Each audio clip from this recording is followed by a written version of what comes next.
Hey guys, hey guys, Anime Gypsy here with another My Hero Academia, Boku no Hero Academia chapter review. This is of chapter 167, and oh my god, we have a lot to cover this chapter. We have 5 points in terms of character development, we have 3 points in terms of characterization, character development, we have Endeavor, we have Shoto Todoroki, we have Inasa, we have Izuku, and we have Aoyama. And from characterization, we have Gang Orca, we have Seiji, we have Seiji from Shiketsu High, and we have Aoyama as well. Now, where to begin? We begin with Gang Orca talking to a bunch of teachers. Actually, no, it was one teacher. There were kids around her. Yeah, he was talking to the teacher, and he's like, "Okay, listen. I have my job, and my job is to protect the people. My job is to guard people. That is what a hero does. Your job is to guide the kids and lead them to a path where they do not misuse their quirks. And you have a heavy burden as well, and this is what I trust you with." And this is characterization for Gang Orca because we haven't seen him display that level of humility before where he's able to give a speech like that. Where he's like, okay, listen, I have my place in life and you have your place in life, and these are our paths. I'm doing my path and I entrust you with yours. Please do a good job. Please, I'm not better than you. I'm not worse than you. I just have my place and you have your place. So that in that sense, it's this humility that is characterizes Gang Orca in a new way we haven't seen before. Now, we later see Gang Orca trying to give a speech to the students that just graduated, and then the students just leave and ditch him. And that scene was hilarious. I laughed out loud. I burst out laughing and almost had tears in my eyes. That made my day, that made my week, that made my month. That was pretty funny. Now, now, when that happened, we kind of get more characterization with him, where he's the type of character that, you know, acts wise without noticing it when he's legitimately talking to someone like, dude, I'm talking for real here. I want to talk to you about something serious. As opposed to when he actually tries to act cool and sound wise. When he does that, he doesn't sound wise and he isn't that cool. So it's that sort of characterization where if he tries it, he fails. If he doesn't, he succeeds. So it's that sort of deal going on with Gang Orca right now. At least that's what I'm getting at. Now, we see Inasa, Kemi, Todoroki, and Shoto. Wait, Todoroki and Shoto. Oh, Todoroki and Bakugo walking outside, and Seiji, sorry, from Shiketsu High is talking to All Might, and he is showing a level of admiration to All Might.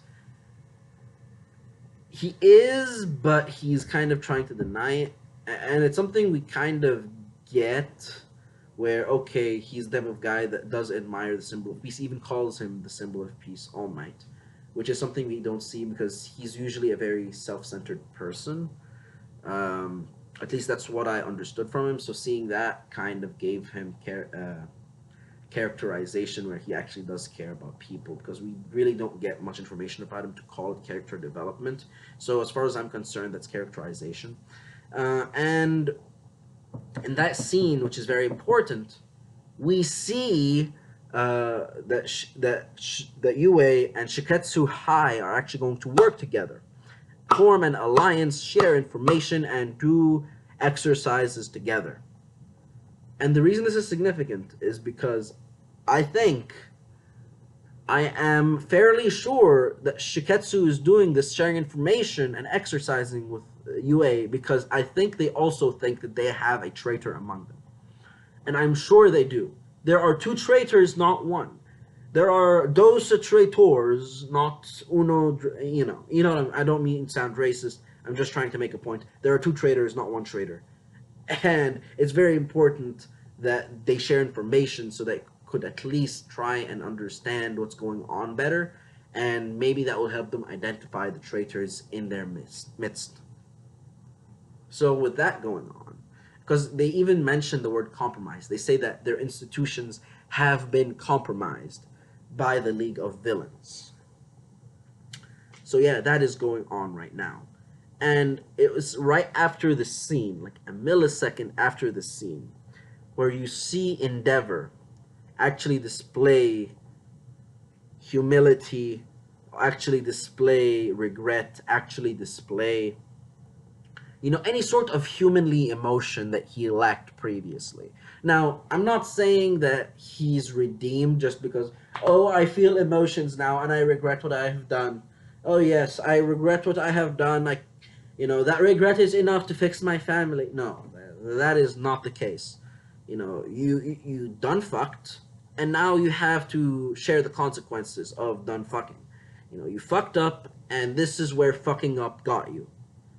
You're in a mess, and just, at least he's taking steps. That's all I'm gonna say. But he's not redeemed in my perspective. No, after everything he did, no, the way he treated his wife, the way he treated his kids, no, that it's inexcusable, really is. And I believe Chibi reviews said that he has death flags on him, but I could see why people would think so, but if in fact Endeavor does die, I am guessing it's gonna be much, much, much, much, much, much, much later on, and not anywhere near now, not at all. At least that's what I think.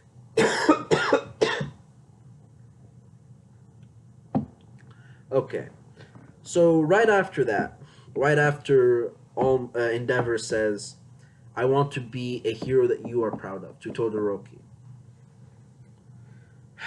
After that scene, we see Isana punch himself in the face, and bleed. And I'm like, oh God, are you going to actually forgive Endeavor for what he's done to you? And yes, that's what happens. So that's character development for Inasa. And you're like, okay, I'm going to roll with it.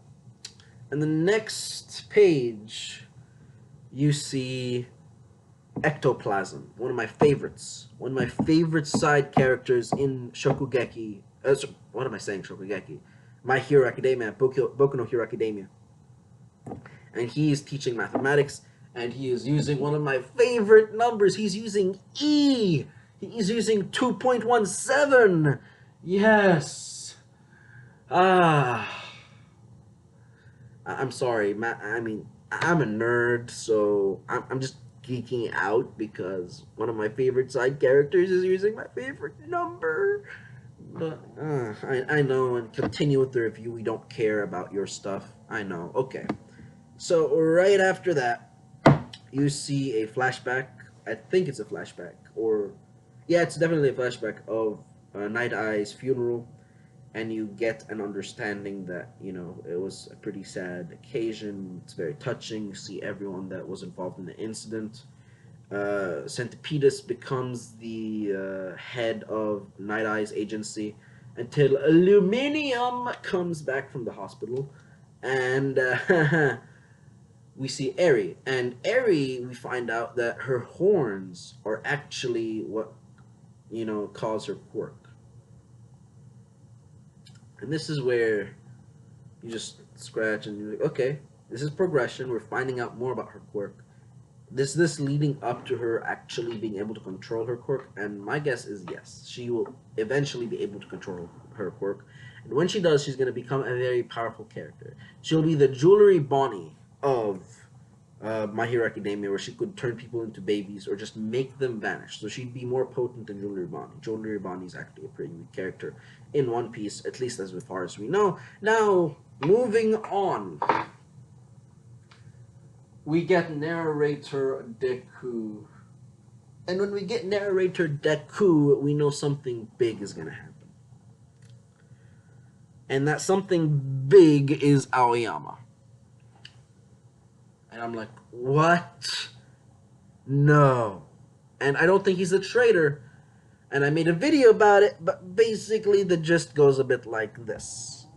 When the USJ was invaded, the villains did not know anything about the quirks of the people in that class. Aoyama did, and if he was part of the League of Villains, then that means that the League of Villains would have known that Tsu's quirk was Frog, and that Ochiko's quirk was Zero Gravity, and that Bakugo's quirk was Explosion, and Izuku's quirk fucked up his body. So that stuff would be privy to them, but they didn't know it, which means that the villain has to be part of class 1B or class 2A or class 2B or class 3A or class 3B. One of those classes has the traitor or it's a teacher. Class 1A is exempt. Class 1A is exempt. And if I had to guess, I'm going to say it's someone that we know or we're going to know very soon, because I hope to God that this next arc is going to be the traitor arc. I want to know who this traitor in their midst is. And I hope we get an arc in Shiketsu where we also find out the traitor in their midst, because I like that stuff where you look deep inside your group, your organization, and search for the traitor in your midst. Like that whole like sort of drama. That's something I'm attracted to for some reason.